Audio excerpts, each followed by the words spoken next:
The O.J. Simpson trial, it was way more than just a murder case, right? For 8 solid months, it was the national obsession. It was on TV every single day. And when it was all over, it basically split the country right in two. It really forced America to take a long, hard look at its entire justice system. So, to really get a handle on this whole thing, we've got to start at the end. Picture this. It's October 3rd, 1995. Something like 100 million people. That's a huge chunk of the country. They just stopped whatever they were doing. They're all glued to their TVs, waiting to hear just 2 words: not guilty. And when that verdict came down, wow, it was shock for some, relief for others, pure anger and pure celebration, all at the same time. It was this one single moment that just ripped the curtain back on these really deep, really painful divisions running through America. And this chart right here, this shows you exactly what that division looked like, in real time. The polls that came out right after the verdict showed this absolutely massive racial gap. You can see for the vast majority of white Americans, the evidence just seemed overwhelming. But for so many Black Americans, this verdict, it wasn't just about O.J. It was about a justice system that frankly had given them very little reason to trust it. And that right there is a huge piece of this puzzle we're putting together. So that brings us to the big question, right? The one we're really digging into here. The prosecution was convinced they had a slam dunk case. They had a literal mountain of forensic evidence. So how did a jury take only 4 hours to come back and say, not guilty? To figure that out, we have to look at the 2 incredibly powerful and completely conflicting stories that were told inside that courtroom. All right, let's start with the prosecution's side of the story. You had Marcia Clark and Christopher Darden leading the charge, and they were confident. You could maybe even say they were overconfident. And why not? They truly believed they had this mountain of evidence that was going to create this perfect, undeniable trail leading straight to O.J. Simpson's door. Okay, so job number 1 for the prosecution was to show that Simpson had the opportunity to commit the murders. And they laid it out pretty clearly. This timeline shows their whole argument. They basically said, look, there's this window of time, about an hour and 18 minutes, where O.J. has no alibi. And guess what? That window lines up perfectly with when the medical examiners believed Nicole Brown Simpson and Ron Goldman were killed. And then came the forensics. This is where the prosecution really thought they had him. Marcia Clark famously called it a trail of blood. And it was a pretty compelling story, right?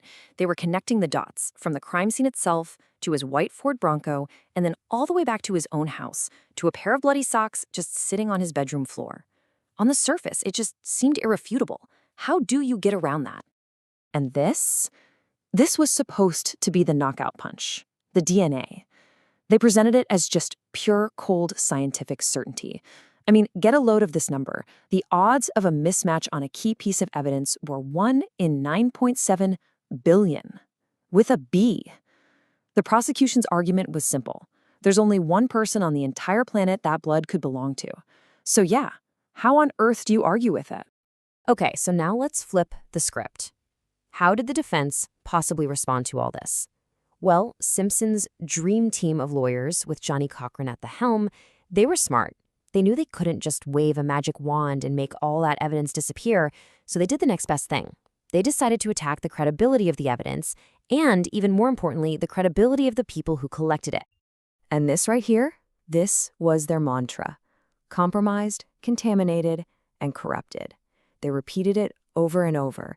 They painted this picture for the jury that from the absolute get-go, the evidence was totally mishandled. It was compromised by sloppy police work. It was contaminated in the lab, and here's the really explosive part. They claimed it was ultimately corrupted by police officers who were actively trying to frame a famous Black man. And this slide really shows you their strategy in action. It was like a chess match. For every single piece of scientific fact the prosecution put on the board, the defense had a countermove, a whole other story of incompetence or even conspiracy. Prosecution says a trail of blood, defense says sloppy collection.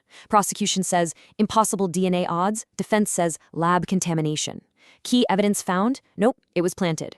See what they're doing? Piece by piece, they are just planting these little seeds of doubt. All they needed was for one of those seeds to grow into reasonable doubt.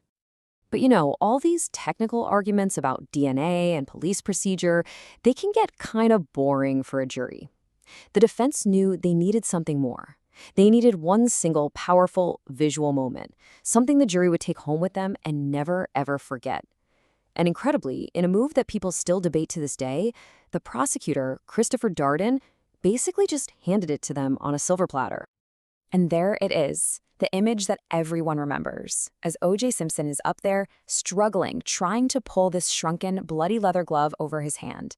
Johnny Cochran pounces. He delivers the line that would echo through history and pretty much define the entire trial. It didn't matter that the prosecution tried to argue the glove had shrunk from being soaked in blood and frozen. Nope. All that mattered was the picture, the powerful, simple image. The glove didn't fit. But think about it. For a story about corrupt cops and planted evidence to really land, you need an audience that's willing to believe it's possible. So why was this jury so receptive to that idea? Well, to get that, you have to zoom out from the courtroom and look at the city itself. We're talking about Los Angeles in the mid-1990s. And in this story, context, well, context is everything. Yeah, this trial didn't just happen in a vacuum. It was taking place in the shadow of some really recent, really painful history. We're talking just 2 years after the LA riots, which were sparked by the acquittal of those LAPD officers who were caught on tape brutally beating Rodney King. So in the city's Black community, there was this deep, profound, and frankly completely justified mistrust of the LAPD. This meant you had a jury pool that was already deeply, deeply skeptical of anything a police officer said on the stand. So what does the defense do? They see this mistrust, and they seize on it. They decided to put the entire LAPD on trial, but they did it by personifying all of its problems in just one man, Detective Mark Fuhrman. He was the detective who found that crucial piece of evidence, the bloody glove, at Simpson's home. And the defense's claim was as simple as it was explosive. Mark Fuhrman was a racist, and he planted that glove to frame O.J. Simpson. And what happened next was just a complete bombshell. It was the moment the whole case turned. First, Fuhrman gets on the stand and swears under oath that he hasn't used a racial slur in the last 10 years. Then, boom, the defense produces these audio tapes of him not just using the slur, but using it over and over and over again. So he's recalled to the stand, and the defense attorney asks him the question everyone's waiting for. Did you plant or manufacture any evidence in this case? And Fuhrman's response? He pleads the Fifth Amendment. He refuses to answer. For a lot of that jury, the doubt wasn't just reasonable anymore. It was a certainty. And just like that, the prosecution's case was shattered. But, the not guilty verdict in the criminal trial, that wasn't the end of the story, not by a long shot.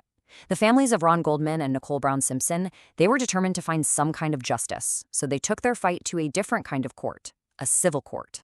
So how do you get 2 trials with 2 totally opposite verdicts? Well, it all comes down to a really crucial legal difference, which you can see laid out here. The criminal trial, right, it has this incredibly high bar for conviction. The prosecution has to prove their case beyond a reasonable doubt. But the civil trial, the standard is way lower. It's just a preponderance of the evidence, which basically just means, is it more likely than not that he did it? 51%. And with that much lower bar to clear, a totally different jury found Simpson liable and ordered him to pay millions and millions of dollars. So where does that leave us? What's the real legacy of this so-called trial of the century? Was it simply that justice can be bought if you're rich and famous enough? Or was it something else? Maybe a kind of jury nullification, a rebellion by a jury against a police force they absolutely did not trust. Or hey, maybe it was just a tragedy of errors, a case the prosecution completely fumbled. Even all these decades later, the O.J. Simpson trial is still this powerful, really uncomfortable mirror that we hold up to look at race, celebrity, and justice in America. And you can be sure, the debate is far, far from over.